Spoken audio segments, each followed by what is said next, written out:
Hello and welcome all of my dear students to our online accountancy class. Today we see our first problem in partnership final account. Student, first I read the problem and side by side I will explain it. You can see the problem in your book and I'm trying to explain it to you in a very simple way. So okay, let us start our problem. Page number 24. Okay, I read the problem. Then Shamar partner sharing profit and losses in the ratio of 1:1. Here is two partners, Dayan and Kshama. There are two partners. They sharing profit and losses in the ratio of 1:1. It means they are sharing profit or even it is loss, that is equally. They are equal partners. From the following trial balance and additional information, preparing trading account, profit and loss accounts for the year ended and on 31st March 2019 and balance sheet as on that date.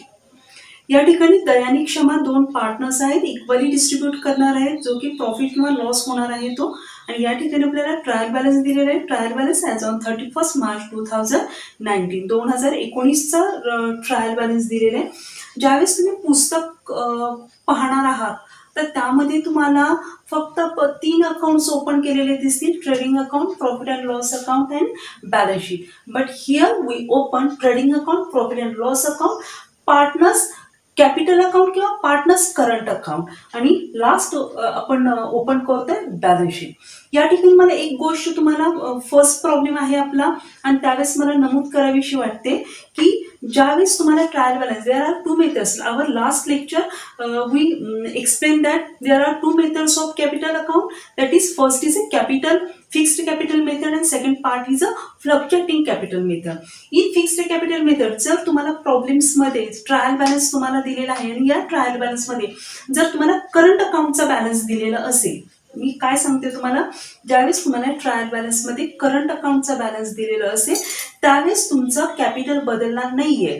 त्यावेळेस तुम्ही काय open करणार आहे, partners current account. आणि ज्यावेळेस तुम्हाला trial बॅलन्समध्ये current अकाउंटचा balance दिलेला नाहीये त्यावेळेस तुम्ही काय ओपन करणार आहे, पार्टनर्स कॅपिटल अकाउंट. मग आता आपल्या टोटल ट्रायल बॅलन्समध्ये तुम्ही पाहू शकता की आपल्याला कुठेही करंट अकाउंटचा बॅलन्स दिलेला नाहीये. या ठिकाणी म्हणजे आपण या ठिकाणी काय ओपन करणार आहे, तर पार्टनर्स कॅपिटल अकाउंट. ठीक आहे, या ठिकाणी आपण ओपन करतो पार्टनर्स कॅपिटल अकाउंट. ठीक आहे, म्हणजे या प्रॉब्लेम मध्ये आपण ओपन करतो trading account, profit and loss account, partners capital account आणि बॅलन्स शीट. स्टुडंट्स, मी फक्त ज्या काही ऍडजस्टमेंट आहेत त्या ऍडजस्टमेंटचे एंट्रीज करणार आहे बिकॉज ऑफ काही प्रॉब्लेम्स की आपल्याला या ठिकाणी जास्त जागा नाहीये. तर आपण काय करणार आहोत, जे काही ऍटम्स आहेत, रेग्युलर ऍटम्स आहेत, त्याचं फक्त मी पोस्टिंग तुम्हाला सांगते आणि ज्या काही ऍडजस्टमेंट आहेत त्या ऍडजस्टमेंट आपण काय करूया, बोर्डवरती सॉल्व्ह करूया. ओके, चला स्टार्ट करूया. पुन्हा एकदा काही गोष्टी सांगणार आहे मी तुम्हाला. Trial balance, debit balance of trial balance we recorded. Debit balance of trial balance it is debit side of trading account, profit and loss account, debit balance of profit and loss account, debit side of partners capital account, otherwise asset side of balance sheet. And credits atom of trial balance we recorded credit side of trading account. Next, credit side of profit and loss account, that is partners capital account, credit side of partners capital account and liabilities of balance sheet. Okay, चलो start करूया. First opening stock. Opening stock 1 April 2018. आपल्याला trial balance दिलाय. Trial balance as on 31 March 2019. 31 March 2019चा trial balance आहे. It means आपला जे की year start होते ते इयर कधी स्टार्ट होणार आहे, 1 April 2018. It means 1 April 2018 to 31 March 2019 या 12 महिन्यासाठी म्हणजे लास्ट इयरचा जो की आपल्याला स्टॉक दिलेला आहे, लास्ट इयरला तो काय असणार आहे, क्लोजिंग स्टॉक असणार आहे. It means this year this is a opening stock. ठीक आहे, आपल्याला माहिती आहे trading account, all direct expenses were recorded in trading account, all direct incomes were recorded in credit side of trading account, all incoming goods and all outgoing goods recorded in trading account. या ठिकाणी आपण बघतो indirect expenses आपण debit साईडला नोंदवणार आहोत आणि indirect incomes आपण credit साईडला नोंदवणार आहोत. ठीक आहे, चलो स्टार्ट करतोय. First, opening stock. ट्रेडिंग अकाउंटची सुरुवात आपण ओपनिंग स्टॉकनी करणार आहे. आपल्याला या ठिकाणी ओपनिंग स्टॉक दिलेला आहे 65,000, 65,000 दिलेला आहे ओपनिंग स्टॉक. आणि शेवट आपला कशाला होणार आहे, क्लोजिंग स्टॉकने होणार आहे. ठीक आहे, नेक्स्ट आहे बिल्स रिसिवेबल. आता या ठिकाणी फर्स्ट आपण बघूया की ऍडजस्टमेंट कोणकोणत्या आयटम्सला आहेत. त्या ऍडजस्टमेंटला त्या आयटम्सला तुम्ही मार्क करून घेऊ शकता. First see closing stock. Closing stock direct adjustment आहे, आपण डायरेक्ट त्याचा इफेक्ट देऊया. सेकंड ऍडजस्टमेंट आहे depreciate building and machinery. Building and मशिनरीला मार्क करून ठेवा बिकॉज ते आयटम्स आपल्याला इनर कॉलमला घ्यावे लागतील. थर्ड ऍडजस्टमेंट आहे bills receivable included dishonour of bill. Bills receivable dishonour, dishonour of bills receivable और बिल्स पेबल. बिल्स रिसिवेबलला खून करून घ्या आणि डेटर्सला खून करून घ्या. ठीक आहे, डेटर्सला खून करूया. बिल्स रिसिवेबल आणि सनरी डेटर्स दिलेले आहेत. नेक्स्ट पार्ट आहे goods worth rupees 1,000 taken by Daya for personal use. Goods taken for personal use. It is a drawings. ठीक आहे, डायरेक्ट ऍडजस्टमेंट पाहूया आपण. त्याच्यानंतर फिफ्थ ऍडजस्टमेंट आहे write off 1,800 as a bad debts and maintain RDD at 5% on debtors. Debtors वरती पुन्हा दोन adjustment आलेले आहेत बघा. डेटर्सला खून करा. टोटल डेटर्सच्या बऱ्यापैकी ऍडजस्टमेंट या प्रॉब्लेम्समध्ये फर्स्ट प्रॉब्लेम्समध्ये कव्हर झालेले आहेत. आणि लास्ट ऍडजस्टमेंट आपली goods of rupees 600 were sold but no entry was made in the books of account. It means unrecorded sales and unrecorded परचेसेसची ऍडजस्टमेंट आहे. अनरेकॉर्डेड सेल्सच्या ऍडजस्टमेंटला आपल्याला सेल्स मध्ये आपण ऍटम ऍड करणार आहोत आणि सेकंड पार्ट येतो डेटर्सला ऍड करणार. म्हणजे इट मीन्स डेटर्सवरती किती ऍडजस्टमेंट झालेत आपल्याला 5 ऍडजस्टमेंट डेटर्स वरती आहेत. त्यामुळे तुम्ही प्रॉब्लेम्स लिहून घेत असताना डेटाच्या खाली मिनिमम तुमच्या 7 ते 8 लाईन सोडल्या पाहिजेत जेणेकरून आपल्याला डेटाची ऍडजस्टमेंट ही व्यवस्थित लिहिता येईल. ठीक आहे, चला स्टार्ट करूया आपण. ओपनिंग स्टॉक लिहिलेले आहे आपण. Second part bills receivable. Bills receivable मी मगाशी सांगितलं तुम्हाला, मी फक्त ज्या काही ऍडजस्टमेंट आहेत ऍडजस्टमेंटचे फक्त आयटम्स मी प्रॉब्लेम्समध्ये घेऊन दाखवणार आहे. बाकी मी फक्त सांगते, तुम्ही त्या पद्धतीने पोस्टिंग करून घ्या. बिल्स रिसिवेबलला ऍडजस्टमेंट आहे. सो बिल्स रिसिवेबल आपण घेतो. It is a asset of our business. Bills receivable inner कॉलमला घेऊया. बॅलन्स आहे इनर कॉलमला 28,000. ठीक आहे, ऍडजस्टमेंट सोडवताना आपण त्याचे सेकंड इफेक्ट देणार आहे. Next wedges and salary. या ठिकाणी मला पुन्हा एकदा एक गोष्ट एक्सप्लेन करायची आहे. जर तुम्हाला प्रॉब्लेम्समध्ये they are gives only wages that time it is recorded in debit side of trading account. They gives only salary that time it is recorded debit side of profit and loss account. If they gives wages and salary, that time it recorded in debit side of trading account, and if they gives salary and wages, that time it recorded profit and loss account, debit side of profit and loss account. या ठिकाणी आता आपल्याला दिलेले wages and salary. wages स्टार्टला दिलेले आपण घेणार आहे कुठे, ट्रेडिंग अकाउंटच्या डेबिट साईडला. मी या ठिकाणी लिहित नाहीये. मी परत एकदा सांगते तुम्हाला, ऍडजस्टमेंटचे आयटम्स मी फक्त या ठिकाणी तुम्हाला लिहून देणार आहे बोर्डवरती. बाकी साईड बाय साईड तुम्ही हा व्हिडिओ पाहत असताना नोट डाऊन करून घ्या. फर्स्ट आयटम आपण घेतलेला आहे ओपनिंग स्टॉक. ट्रेडिंग अकाउंटच्या डेबिट साईडला घेतलेले आहे, ऍडजस्टमेंट नाहीये, आउटरला घेतो. बिल्स रिसिवेबल आपण घेतलेलं आहे बॅलन्स शीटच्या ऍसेट साईडला 28,000 ऍडजस्टमेंट आहे, आपण इनर कॉलमला घेतलंय. ठीक आहे, नेक्स्ट पार्ट बघूया. सनरी डेटर्स. बिल्स रिसिवेबलच्या खाली debtors it is our asset. या ठिकाणी आपण काय करणार आहे, बिल्स रिसिवेबलच्या खाली एक लाईन सोडा, त्याच्या खाली घेतोय डेटर्स. इनर कॉलमला घेऊया balance 1,32,500. 1,32,500. Okay, next bad debts. Bad debts it is a loss of our business. The amount which is not recover from the customer. अशी काही कस्टमरच्याकडून अमाऊंट आहे जी आपल्याला कव्हर झाली नाही, टोटली आपली ती रक्कम बुडीत गेलेली आहे, आणि that's why it is a loss of our business. So we are recorded in debit side of profit and loss account. 2 bad debts. Bad डेटच्या खाली लाईन सोडा, ऍडजस्टमेंट आहे इनर कॉलमला. एक 4 4 ते 5 लाईन सोडा बॅड डेटच्या खाली. Okay. Next purchases, incoming goods आहे, माल खरेदी केलेला आहे. ट्रेडिंग अकाउंटच्या डेबिट साईडला परचेसेस, पण परचेसेस लिहिताना आपल्याला त्याच्यामध्ये पाहावं लागेल की रिटर्न्स काय आहेत का. परचेसेस मध्ये रिटर्न्स दिलेले आहेत क्रेडिट साईडला 4000 रिटर्न्स दिलेले आहेत. ठीक आहे. परचेसेस इनर कॉलमला बॅलन्स घेऊया की ते 1,48,000. आपण बॅलन्स लेस करतोय, बॅलन्स लेस करूया. बॅलन्स परचेसेस रिटर्नचा बॅलन्स आहे. परचेस केले तुम्ही, बट त्यातला काही माल डिफेक्टिव्ह होता, सो तुम्ही तो माल रिटर्न केला. इट मीन्स तुम्ही 48,000चे जरी परचेसेस दाखवले असले तर त्याच्यातून तुम्हाला लेस करायचे, रिटर्न्स लेस करायचे 4000. इट मीन्स आउटरला बॅलन्स येणार आहे 1,44,000. चलो नेक्स्ट परचेसेस झाले. त्याच्यानंतर मोटर कार. मोटर कार कुठे येणार आहे? It is a asset of our business. Asset साईडला नोट डाऊन करून टाका मोटर कार.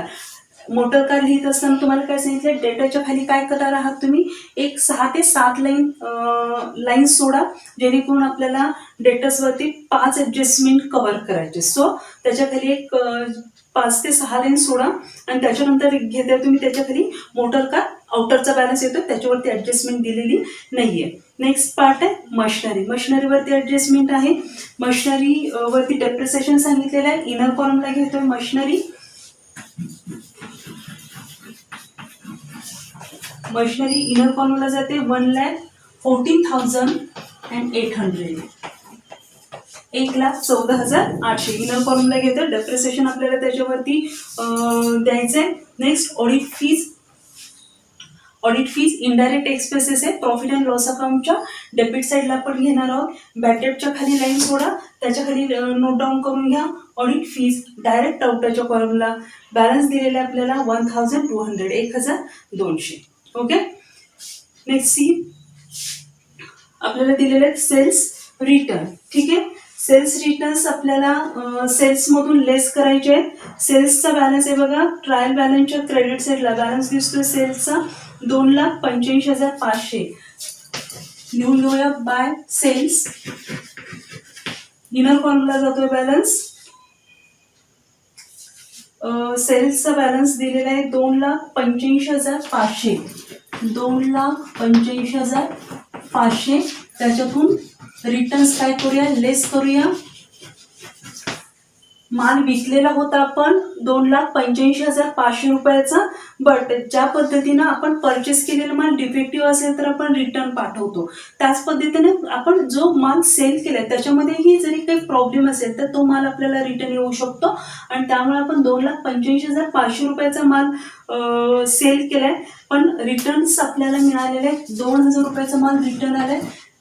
इनर कॉलमलाच बॅलन्स टाकणार आहोत आपण 2,83,500. 2,83,500. ओके. Next see discount. या ठिकाणी बघा दोन्ही बाजूला डिस्काउंट दिसतोय तुम्हाला. ट्रायल बॅलन्सच्या डेबिट साईडला डिस्काउंट आहे आणि क्रेडिट साईडला डिस्काउंट आहे. डेबिट साईडचा डिस्काउंट याचा अर्थ आहे डिस्काउंट अलाउड किंवा डिस्काउंट पेड. तुम्ही डिस्काउंट दिलेला आहे, तुम्ही सूट दिलेली आहे. आणि क्रेडिट साईडचा डिस्काउंट या ठिकाणी दाखवतो आहे की तुम्हाला डिस्काउंट मिळालाय. त्याच्यामुळे हा डिस्काउंट आपण काय करतो, इनडायरेक्ट एक्सपेन्सेस आहे प्रॉफिट अँड लॉस अकाउंटच्या डेबिट साईडला. नोट डाऊन करून घ्या. बॅड डेटच्या खाली लाईन सोडलेल्या आहेत आपण. त्याच्या पुढचा आयटम आपण नोट डाऊन करून घेतो, तो म्हणजे आहे तुमचं discount. Okay. Next part building. Building वरती पण आपल्याला डेप्रिसिएशन दिलेलं आहे.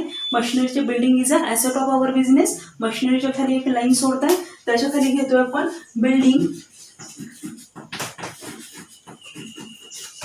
बिल्डिंग वरती पण ऍडजस्टमेंट आहे. इनर कॉलमला घेतोय 75,000. Okay. Next our item it is a cash at bank. Cash at bank asset, current asset आहे आपली. ॲसेट साईडला दाखवून द्या. बिल्डिंगच्या खाली एक लाईन सोडा, त्याच्या खाली घेतोय आपण cash at bank 12,000. Okay. Next यानंतर दोन ॲटम्स दिलेले आहेत बघा. 10% इन्व्हेस्टमेंट अँड ॲडव्हर्टाइजमेंट. आणि त्या ॲडव्हर्टाइजमेंटसाठी आपल्याला ब्रॅकेटमध्ये काही इन्फॉर्मेशन दिलेली आहे. Paid for 9 month. या ठिकाणी ज्यावेळेस ट्रायल बॅलन्सच्या कोणत्याही ॲटमच्या संदर्भात जर तुम्हाला एक्स्ट्रा इन्फॉर्मेशन दिलेली असेल तर त्याचा अर्थ होतो की त्याच्यावरती आपल्याला हिडन ॲडजस्टमेंट घ्यायचे.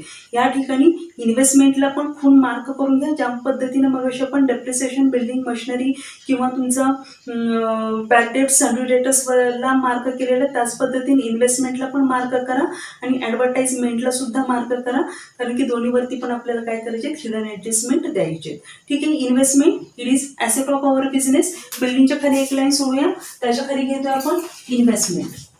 इन्व्हेस्टमेंट इनर कॉलमला जाऊया. 20,000 20,000 रुपयाची गुंतवणूक केलेली आहे. त्याच्यावरती आपल्याला व्याज दिलेलं आहे, 10% इंटरेस्ट दिलेलं आहे. नंतर बघूया आपल्याला नेमकी ती ॲडजस्टमेंट कशा पद्धतीने ट्रीट करायची. नेक्स्ट पाहूया आपण advertisement. Next item advertisement. Advertisement it is a indirect expenses, that means it is recorded in debit side of profit and loss account. Advertisement bad डेटच्या खाली किंवा जे काही आयटम्स दिलेले आहेत त्याच्यानंतर आपण घेतो टू ॲडव्हर्टाइजमेंट. ॲडव्हर्टाइजमेंट इनर कॉलमला बॅलन्स जातो. मी सांगितलं तुम्हाला 4,500 इनर कॉलमला बॅलन्स जातोय बिकॉज याच्यासाठी आपल्याला इन्फॉर्मेशन दिलेले. या ठिकाणी बघा 4,500 जाहिरातीसाठी खर्च केले, पण हा खर्च किती महिन्यासाठी दिलेला आहे त्यांनी? 9 महिन्यासाठी केला. म्हणजे इट मीन्स किती महिन्याचा अजून आपल्याला ॲडव्हर्टाईजचा खर्च करायचा राहिलाय? 12 महिन्याचा आपला अकाउंटिंग इयर आहे, 12 मंथ्स आहे. 9 मंथचा ऑलरेडी आपण पेड केलेला आहे. ॲडव्हर्टाइजमेंटचा एक्सपेन्सेस आपण पेड केलेला आहे. या ठिकाणी आपल्याला 3 महिन्याचा ॲडव्हर्टाइजमेंटचा खर्च आपल्याला करायचा आहे. सो ॲडजस्टमेंट आल्यानंतर आपण ते पाहणार आहोत. नेक्स्ट पार्ट आहे तो म्हणजे रॉयल्टी. रॉयल्टी मानधन आपण म्हणतो, त्याच्यावरती लास्ट इयरला आपण चर्चा केलेली आहे. रॉयल्टी 3,000 रुपये डायरेक्ट एक्सपेन्सेस आहे. ट्रेडिंग अकाउंटच्या डेबिट साईडला रॉयल्टी आउटरच्या कॉलमला घेतो आपण 3,000 रुपये. ठीक आहे. डेबिट बॅलन्सेस सगळे क्लिअर झालेत का? मी परत एकदा रीड करते. स्टॉक ओपनिंग स्टॉक आहे, ट्रेडिंग अकाउंटच्या डेबिटला दाखवणार आहे. बिल्स रिसिवेबल ॲसेट साईडला, वेजेस अँड सॅलरी ट्रेडिंग अकाउंटच्या डेबिटला, डेटर्स ॲसेट साईडला, बॅड डेट्स P&Lच्या डेबिटला, परचेसेस ट्रेडिंगच्या डेबिटला, मोटर कार ॲसेट साईडला, मशिनरी ॲसेट साईडला, audit fees profit and loss अकाउंटच्या डेबिट साईडला येणार आहे. त्याच्यानंतर ऑडिट फीज, नंतर सेल्स रिटर्न, सेल्समधून आपण लेस करतोय. डिस्काउंट डेबिट साईडचा डिस्काउंट आहे, P&Lच्या डेबिटला डिस्काउंट लिहिलं आहे आपण. त्याच्यानंतर बिल्डिंग ॲसेट्स आहे आपली ती ॲसेट साईडला, त्याच्यावरती डेप्रिसिएशन आहे. सो आपण इनर कॉलमला दाखवलेली आहे. नेक्स्ट पार्ट आहे कॅश ॲट बँक. आपण तो ॲसेट साईडला लिहिला ऑलरेडी. इन्व्हेस्टमेंटसाठी आपल्याला 10% दिलेले आहे. It means it is a high adjustment. So आपण हिडन ॲडजस्टमेंट, सो आपण ॲसेटला इन्व्हेस्टमेंट दाखवलेले, त्याच्यावरती ॲडजस्टमेंट आहे. सो आपण इनर कॉलमला तो बॅलन्स लिहिलेला आहे. नेक्स्ट पार्ट आहे ॲडव्हर्टाइजमेंट. ॲडव्हर्टाइजमेंटला सुद्धा हिडन ॲडजस्टमेंट आहे. सो आम्ही advertisement it is a indirect expenses we are recorded debit side of profit and loss account. आणि या ठिकाणी रॉयल्टीज आहे तो डायरेक्ट एक्सपेन्सेस आहे आणि ट्रेडिंग अकाउंटच्या डेबिट साईडला आउटर कॉलमला लिहिला आहे. ओके. हा आपला डेबिट बॅलन्सेस. यामध्ये मला वाटते की कोणाला बहुतेक काही प्रॉब्लेम नाही आहे. अगदी व्यवस्थित सगळे आयटम समजावून दिलेले आहेत. ठीक आहे. ओके. नाव see credit balance of trial balance. There is first journal reserve. Journal reserve is a reserve for it is used for contingent liability. जर व्यवसायामध्ये आकस्मिक काही जर प्रॉब्लेम झाला तर त्याच्यासाठी हे रिझर्व ठराविक राखीव रक्कम तुम्हाला बाजूला ठेवावी लागते. It's a liability of any business. So general reserve we are recorded liability side of balance sheet. Where is 14,500. Next part capital account. We opened partners capital account and balance Daya and Kshama. There is by balance brought down 160,000 and 1,20,000. ठीक आहे. कॅपिटलचा balance आपण या ठिकाणी लिहिलेला आहे. त्याच्यानंतर next part आहे creditors. Creditors amount which is paid from the business. आपल्याला creditors is liability of our business. We are recorded here creditors liability side that is 98,000. Okay. Next RDD. आपण डेटर्सची ॲडजस्टमेंट बघताना त्या सगळ्या गोष्टी बघूया. RDDच्या बाबतीत नंतर विचार करूया. सेकंड पार्ट आहे सेल्स. ऑलरेडी आपण सेल्स रिटर्न्स लेस करत असताना सेल्सची अमाऊंट ट्रेडिंग अकाउंटच्या क्रेडिट साईडला दाखवलेली आहे. Next part that is outstanding wages, आपल्याला वेजेस द्यायचे राहिलेले आहेत. Outstanding wages, it is a liability of business, so it is recorded liability side, there it is 700. Okay, next purchases return, already we are deducted from purchases. Here purchases returns 4000, balance is 1,44,000. Next part is discount. Okay, debit साईडचं discount सांगितलं मी मगाशी. Debit साईडला profit and loss अकाउंटच्या debit साईडला debit साईडचं discount, credit साईडला by discount 1800. Okay, या ठिकाणी ट्रायल बॅलन्स आपला कम्प्लीट झालेला आहे. आता आपण बघतो adjustment. Our first adjustment closing stock. There are two effects closing stock, that is closing stock trading अकाउंटच्या क्रेडिट साईडला फर्स्ट इफेक्ट देतो बाय क्लोजिंग स्टॉक 40,000, 40,000. आणि सेकंड इफेक्ट जातो बॅलन्स शीटच्या असेट साईडला क्लोजिंग स्टॉक 40,000. ठीक आहे, दोन इफेक्ट आपल्याला ॲडजस्टमेंट लिहून दिलेले आहेत. प्रत्येकी दोन इफेक्ट आपण विचारात घेऊया.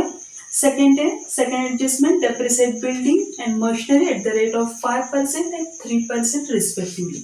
बिल्डिंगवरती डेप्रिसिएशन सांगितलेले 5%. बिल्डिंग आपल्याला या ठिकाणी दिलेले आहे 75,000, 75,000 रुपये बिल्डिंग दिलेली आहे. त्याच्यावरती आपण 5% डेप्रिसिएशन लेस करतो. लेस डेप्रिसिएशन 3,750, बॅलन्स होतं 71,250. 75,000वरती 5% कॅल्क्युलेट करूया. हा जो बॅलन्स आहे ट्रान्सफर करतो. सेकंड इफेक्ट डेप्रिसिएशन, डेप्रिसिएशनचा फर्स्ट इफेक्ट तुमच्या ॲसेटमधून तुम्ही काय करणार आहे, लेस करणार आहे. आणि it is a loss of our business, so it is recorded in debit side of profit and loss account. Depreciation of building 3,750. Depreciation building मधून डेप्रिसिएशन लेस करून सेकंड इफेक्ट देतो आपण प्रॉफिट अँड लॉस अकाउंटच्या डेबिट साईडला. Same त्याच पद्धतीने आपण काय करणार आहे, मशिनरीवरचं डेप्रिसिएशन लेस करणार आहे. मशिनरीवरती डेप्रिसिएशन सांगितले आपल्याला 3%. ओके, या ठिकाणी 3% डेप्रिसिएशन 3,444. बॅलन्स काढूया आणि हा जो काही डेप्रिसिएशन आहे ट्रान्सफर करतोय पुन्हा एकदा debit side of profit and loss account. Depreciation adjustment लक्षात आली. क्लोजिंग स्टॉकचे दोन इफेक्ट दिले आपण प्रॉफिट अँड ट्रेडिंग अकाउंटच्या क्रेडिट साईडला, बॅलन्स शीटच्या ॲसेट साईडला. Depreciation on fixed asset adjustment आपण करूया. दिलेल्या ॲसेटमधून काय करणार आहे, लेस करणार आहे. आणि सेकंड बॅलन्स ट्रान्सफर कुठे करणार आहे आपण, प्रॉफिट अँड लॉस अकाउंटच्या डेबिट साईडला. ठीक आहे, दोन ॲडजस्टमेंट आपल्या कम्प्लीट झालेले आहेत. त्याच्यानंतर थर्ड ॲडजस्टमेंट आहे bills receivable included dishonor of bill rupees 3,000. Bills receivable dishonor.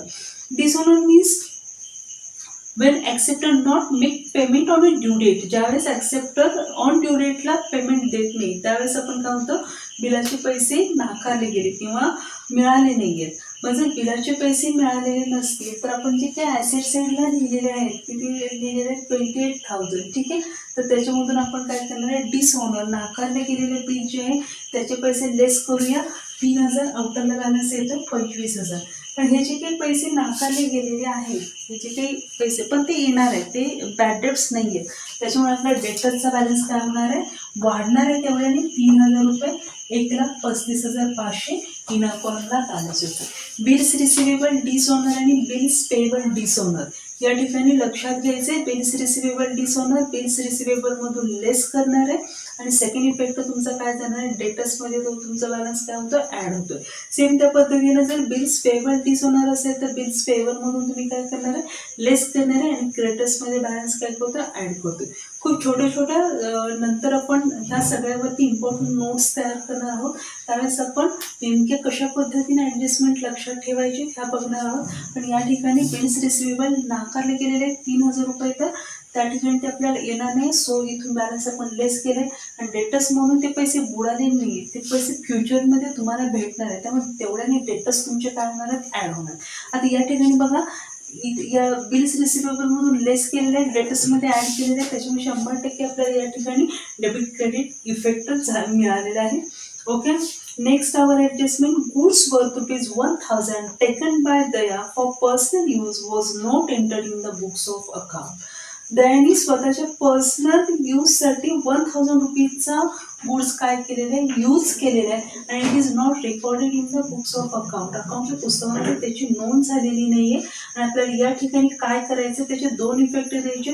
कोणते दोन इफेक्ट असणार आहे, in any reason if your goods is out going for your business, जर तो कोणत्याही पद्धतीनं तो जर माल व्यवसायातून बाहेर जात असेल, फॉर एक्झाम्पल सेल्स असतील, तर तुम्ही काय करणार आहे, या ठिकाणी goods lost by fire, goods distributed as a free sample, goods use for personal use, कोणत्याही मार्गाने ज्यावेळेस माल बाहेर जातोय त्यावेळेस तुम्ही काय करणार, या ठिकाणी ट्रेडिंग अकाउंटच्या क्रेडिट साईडला लिहिणार आहात. ठीक आहे. सो आपण फर्स्ट इफेक्ट देतो ट्रेडिंग अकाउंटच्या क्रेडिट साईडला, बाय गुड्स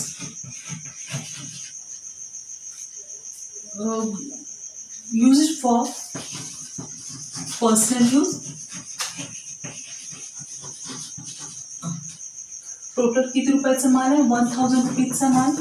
आता ज्यावेळेस तुम्ही पुस्तकामधलं, तुमच्या पुस्तकामधलं जर प्रॉब्लेम पाहिला असेल तर त्याच्यामधून काय करतोय आपण, कॅपिटल्स म्हणून तेवढी अमाऊंट लेस करतोय.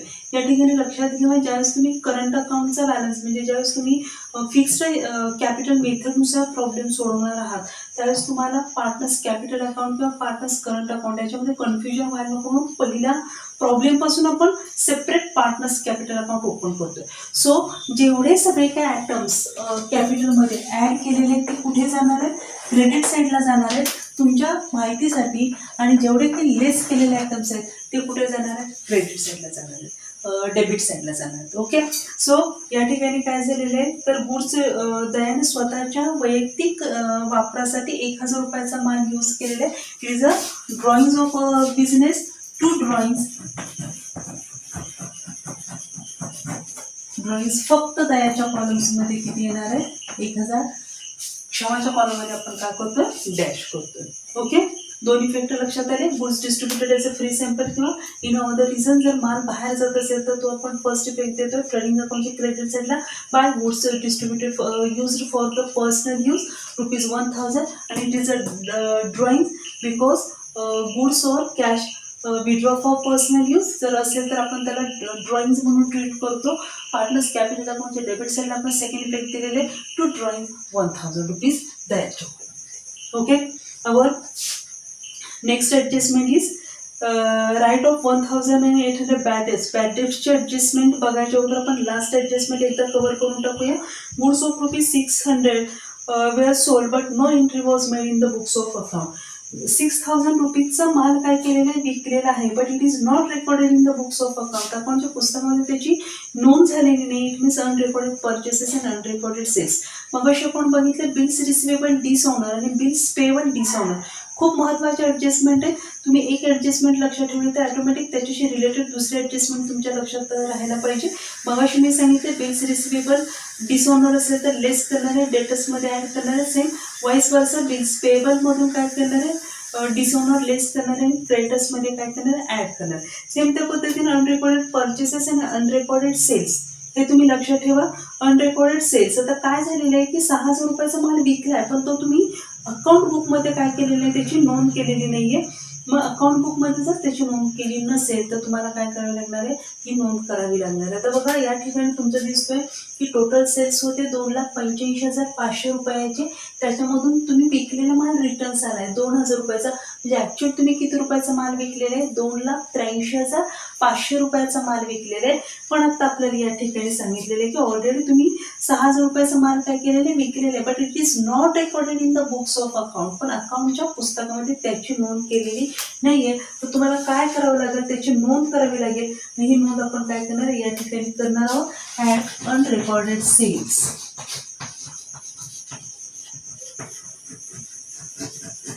सेल्स किती रुपयाचे अनरेकॉर्डेड सेल्स आहे तुमचे, 6000 रुपयाचे अनरेकॉर्डेड सेल्स आहे.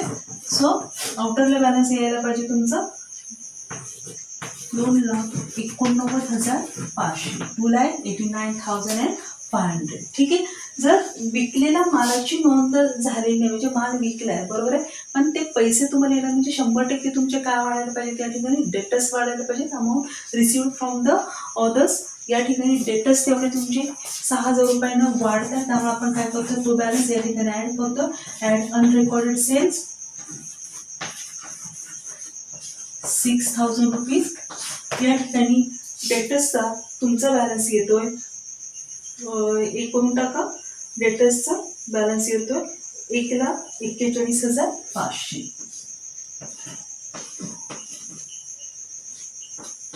ओके.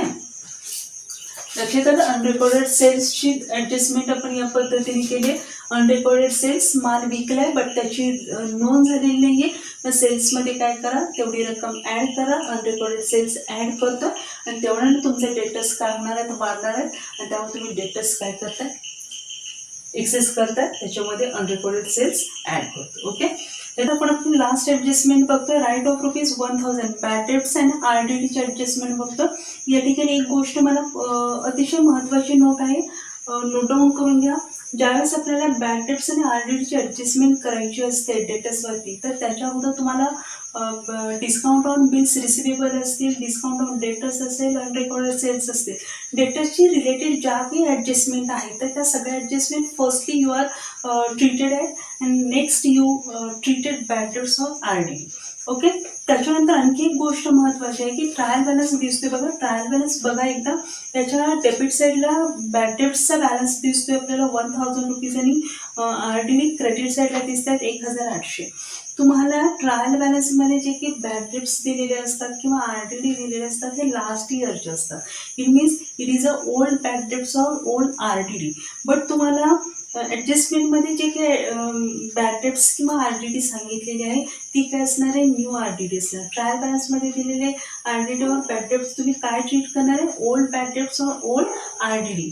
आणि या ठिकाणचे जे काही बॅड डेट्स असणार आहेत ते कसे असणार आहेत, तर new bad debts of RDD. ठीक आहे, तर सगळ्यात फर्स्ट आपण बघूया की ॲडजस्टमेंट बघतोय. 5 नंबरची adjustment. Write off ₹1800 as a bad debts. पहिल्यांदा ₹1800 कसा इफेक्ट जातो ते बघूया. या ठिकाणी डेटर्स आपले होते 1,32,500. डिसऑनर बिल्स रिसिवेबल आणि अनरेकॉर्डेड सेल्स या दोन्हीची ॲडजस्टमेंट करून आपल्याकडे आता ₹1,41,500 डेटर्स आहेत. ठीक आहे, त्याच्यापैकी आपल्याला ॲडजस्टमेंटमध्ये आता काय सांगितले तर ₹1,800 ॲज अ बॅड डेट्स म्हणून ट्रीट करा. म्हणजे ते बुडीत गेले आहेत, complete loss of that amount complete बुडीत केलेली आहे ही अमाऊंट. सो आम्ही काय करणार आहे, याच्यामधून बॅड डेटची अमाऊंट लेस करणार. बघा फर्स्ट इफेक्ट ॲडजस्टमेंटमधल्या न्यू बॅड डेटचा आमचा फर्स्ट इफेक्ट जातोय लेस फ्रॉम डेटर्स. डेटर्समधून आम्ही लेस करतोय ₹1,800. या ठिकाणी आमचे आता डेटर्स येतात ₹1,39,700. टोटल आम्हाला मिळणार होते पैसे डेटर्सच्याकडून 1,41,500. पण आत्ता आम्हाला तुर्तास ॲडजस्टमेंट मिळालेली आहे की ₹1,800 बुडीत गेले. मग हे जर पैसे बुडालेले असतील, इथे जर लॉस असेल तर तो लॉस आम्हाला या ठिकाणी दाखवावा लागेल. कुठे दाखवावा लागेल तर लास्ट इयरला आमचे ₹1,000 बुडीत गेलेले आणि या चालू वर्षामध्ये आम्हाला दिसतात की ₹1,800 आणखी काय झालेले आहेत, लॉस झालेले आहेत किंवा बॅड डेट्स झालेले आहेत. सो आम्ही पाठीमागच्या बॅड डेट्समध्ये हे न्यू बॅड डेट्स काय करणार आहे, ॲड करणार आहे. या ठिकाणी आता टोटल आमचे बॅड डेट्स किती जातात, ₹2,800 जातात. ठीक आहे, ₹1,800 हे इफेक्ट तुमच्या लक्षात आला. जे पैसे बुडीत गेलेले आहेत ते पैसे तुम्ही काय केलेले आहेत, लेस केलेले आहेत. आणि त्याचा सेकंड इफेक्ट काय केलेला आहे, ओल्ड बॅड डेट्समध्ये हे न्यू बॅड डेट्स ॲड केले. ओके, आता त्याच्या पुढे जाऊन बघतोय आपण की आपल्याला RDD reserve for doubtful debts, जे पैसे शंकास्पद आहेत, जे डेट्स जे डाऊटफुल आहेत त्याच्यासाठी तुम्हाला प्रत्येक वर्षी किती पैसे रिझर्व तुम्ही ठेवता.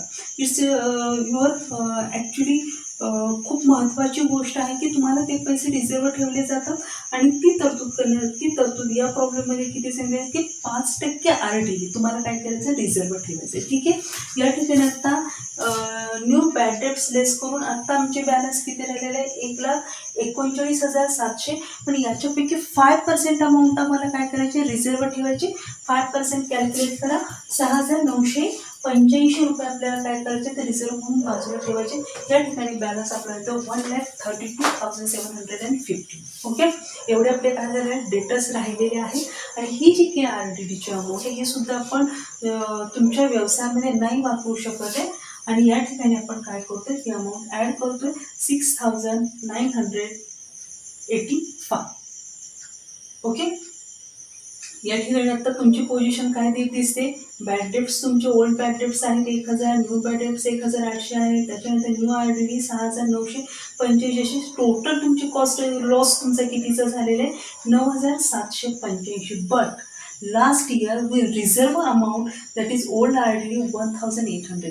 जरी यावर्षी तुम्हाला 9785 रुपये जरी तुमचे लॉस म्हणून दिसत आहेत, तरी पाठीमागच्या वर्षी तुम्ही 1800 रुपये रिझर्व ठेवलेले आहेत. आणि हे रिझर्व 100% आपल्याला काय करावं लागणार, लेस करावं लागणार. सो आम्ही ट्रीट करतो लेस ओल्ड RDD 1800. या ठिकाणी आता आमचा बुडीत निधी दिसतोय 7,985 रुपीज. ठीक आहे. या ठिकाणी बघा ओल्ड न्यू बॅड डेट्स आम्ही लेस केलेले आहेत, न्यू RDD लेस केलेले आहे. तो RDD आणि बॅड डेट्स या ठिकाणी काय करणार, ॲड करणार आहे. आणि जेवढी काही तुमची बुडीत रक्कम गेलेली त्याच्यासाठी लास्ट इयरला तुम्ही काहीतरी पैसे रिझर्व ठेवलेले, तेवढी अमाऊंट तुम्ही काय करणार आहे, लेस करणार आहे. या ठिकाणी आता तुमची बॅड डेटची अमाऊंट तुम्हाला मिळालेली आहे 7,985. ठीक आहे. हा झाला आपल्या डेटर्सच्या बाबतीतचा विषय. आणखी 2 ॲडजस्टमेंट आपल्याला राहिलेले जे हिडन ॲडजस्टमेंट आहेत. पहिली ॲडजस्टमेंट आहे 10% इन्व्हेस्टमेंट. इन्व्हेस्टमेंटवरती आपल्याला 10% काय मिळणार आहे, व्याज मिळणार आहे.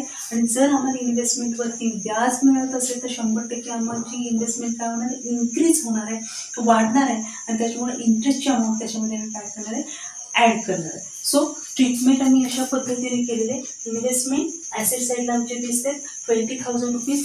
10% इन्व्हेस्टमेंट काय करतोय आम्ही, त्याच्यामध्ये इंटरेस्ट काय करतोय, त्याच्यामध्ये ॲड करतोय. ॲट 10% इंटरेस्ट 20,000 वरती 10% 2,000. आमची इन्व्हेस्टमेंट आता किती झालेली आहे, 22,000 रुपयाची झालेली आहे. मग आमची इन्व्हेस्टमेंट जर इन्क्रीज झाली असेल तर 100% it is a profit of our business and profit we are recorded credit side of profit and loss account. त्यामुळे आम्ही इंटरेस्ट ऑन इन्व्हेस्टमेंटचा सेकंड इफेक्ट देतोय प्रॉफिट अँड लॉस अकाउंटच्या क्रेडिट साईडला by interest on investment 2,000 rupees, 2,000 रुपये. ठीक आहे. Next part येतो, ही झाली आमची इन्व्हेस्टमेंट. नेक्स्ट पार्ट येतो advertisement. Advertisement pay for 9 month. आणि या ठिकाणी ॲडव्हर्टाइजमेंटसाठी खर्च किती केलेले, लास्ट इयरला 4,500 रुपये खर्च केलेले. पण हे फक्त 9 महिन्यासाठी होते. म्हणजे आम्हाला आणखी किती महिन्याचे द्यायचे होते, 3 महिन्याचे द्यायचे होते.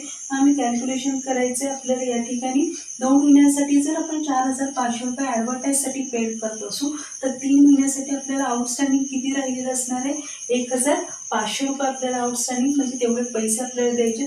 सो आपण ॲडव्हर्टाईजमध्ये काय करणार आहे, ॲड करणार आहे. म्हणजे टोटल 12 महिन्याचे आपल्याला पैसे पेड करायचे. लास्ट 9 महिन्याचे आपण 4,500 रुपये पेड केलेले आहेत. 1,500 रुपये 3 महिन्याचे पेड करायचे राहिलेले आहेत. असं टोटल ॲडव्हर्टाइजमेंटसाठी आपण खर्च किती केलेला आहे, टोटल 6,000 रुपीज केलेले आहे. आणि हे जे काही द्यायचे पैसे राहिले it's a liability. So it is a transfer to liability side of balance sheet. Outstanding advertisement expenses for the 3 month. Outstanding expenses आहेत ॲडव्हर्टाईजसाठी 1,500 रुपये. अशा पद्धतीने हे 2 इफेक्ट गेलेले आहेत, इंटरेस्ट ऑन इन्व्हेस्टमेंट आणि आउटस्टँडिंग ॲडव्हर्टाइजमेंट. ह्या 2 हिडन ॲडजस्टमेंट या ठिकाणी आपण कव्हर केलेले आहेत. त्याच्यानंतर आपण अकाउंट क्लोज करतो. या ठिकाणी आपले सगळे ॲडजस्टमेंट झालेले आहेत. डेबिट बॅलन्सेस, क्रेडिट बॅलन्सेस सगळे क्लिअर झालेले आहेत. ठीक आहे. या ठिकाणी आता आपण अकाउंट क्लोज करतो. ऑलरेडी या ठिकाणी क्रेडिट साईडची, ट्रेडिंग अकाउंटच्या क्रेडिट साईडची टोटल एक्सेस होते, जास्त येते कम्पेअर टू डेबिट साईड. या ठिकाणी सगळे खर्च आहेत. या सगळ्या ठिकाणी इन्कम आहे 3,30,500 रुपये बॅलन्स येतो. दोन्ही साईडला लिहून घेतो. डेबिटची अमाऊंट आपण या ठिकाणी लेस करतो. खर्च कमी आहे. ऑब्विसली काय होणार आहे, आपल्याला ग्रॉस प्रॉफिट होणार आहे. आणि हा जो एक खूप महत्त्वाचा भाग आहे, एक महत्त्वाचा ऑब्जेक्टिव्ह तुम्हाला या ठिकाणी येते, जो की ग्रॉस प्रॉफिट काढलेले आहे आपण. तर हा ग्रॉस प्रॉफिट तुम्ही ट्रान्सफर केलाय. कुठून ट्रान्सफर केलाय, क्रेडिट साईडवरून ट्रान्सफर केलाय. It means it is a credit balance of trading account. Credit balance trading अकाउंटचा क्रेडिट बॅलन्स काय दाखवतो, ग्रॉस प्रॉफिट, एक महत्त्वाचा ऑब्जेक्टिव्ह. आणि डेबिट बॅलन्स काय दाखवणार आहे, ग्रॉस लॉस. जर ग्रॉस लॉस झाला असेल तर तो आपण ट्रान्सफर करणार आहे debit side of profit and loss account. आणि हा जो काही ग्रॉस प्रॉफिट आहे हा ट्रान्सफर करतोय आपण credit side of profit and loss account. Balance आपण ट्रान्सफर करतोय. टोटल करूया क्रेडिट साईडची 1,13,300 दोन्ही बाजूला लिहून घेतोय. आपल्याला या ठिकाणी इक्वल पार्टनर्स आहेत. दयानी क्षमा, फर्स्ट लाईन होती आपल्या प्रॉब्लेमची, दयानी क्षमा are partner sharing profit and losses equally. या ठिकाणी नेट प्रॉफिट येतो. ज्या पद्धतीने आपण बघितलं, credit balance of trading account denotes gross profit. त्या पद्धतीने आपण या ठिकाणी बघतो credit balance of profit and loss account denote net profit. ठीक आहे, हा क्रेडिट बॅलन्स आपल्याला आला 88,621 रुपये. डिस्ट्रीब्यूट करूया दोन पार्टर्समध्ये. 0.5% समथिंग काहीतरी येते. एक आपल्या कॅल्क्युलेशनसाठी आपण या पद्धतीने बॅलन्स ट्रान्सफर करतोय. ठीक आहे, नेट प्रॉफिट आलेले आहे. प्रॉफिट आपण ट्रान्सफर करतोय credit side of partners capital account by net profit. दयाचा प्रॉफिट येतो आपल्याला 44,311 आणि क्षमाचा येतो आपल्याला 44,310. बॅलन्सिंग करूया. बॅलन्सिंग करून आपल्याला बॅलन्स मिळालेला आहे 1,000 रुपये. आपण ड्रॉइंगचे लेस करतो दयाच्या बॅलन्समधून आणि आपल्याला बॅलन्स मिळतोय 2,03,311 आणि क्षमाचा बॅलन्स आपल्याला मिळतोय 1,64,310. कॅपिटल बॅलन्स ट्रान्सफर करतो आपण बॅलन्स शीटच्या लायबिलिटी साईडला. कॅपिटलचा बॅलन्स येतो दयाने क्षमाचा या ठिकाणी आणि लास्टला आपण बॅलन्सिंग करतोय. टोटल येते आपली 4,82,321. या ठिकाणी आपला अकाउंट्स कम्प्लीट होते. या ठिकाणी एक महत्त्वाची गोष्ट मला सांगायची आहे की अकाउंटिंग प्रोसेस आपण कशी केली, क्लोजिंगची अकाउंटिंग प्रोसेस कशी केली. या ठिकाणी बॅलन्स काढूया. बॅलन्सिंग आपल्याला माहिती आहे आपण कशा पद्धतीने बॅलन्सिंग करतोय. Gross profit transfer to the credit side of profit and loss account. Profit and loss account close करतो. जो काही नेट प्रॉफिट येणार आहे, नेट लॉस आला तर तो कुठे ट्रान्सफर होणार आहे, पार्टनर्स कॅपिटल अकाउंटच्या डेबिट साईडला ट्रान्सफर होणार आहे. पण आता काय आलेलं आहे, नेट प्रॉफिट. प्रॉफिट ट्रान्सफर होतं क्रेडिट साईडला प्रॉफिट अँड लॉस अकाउंटच्या.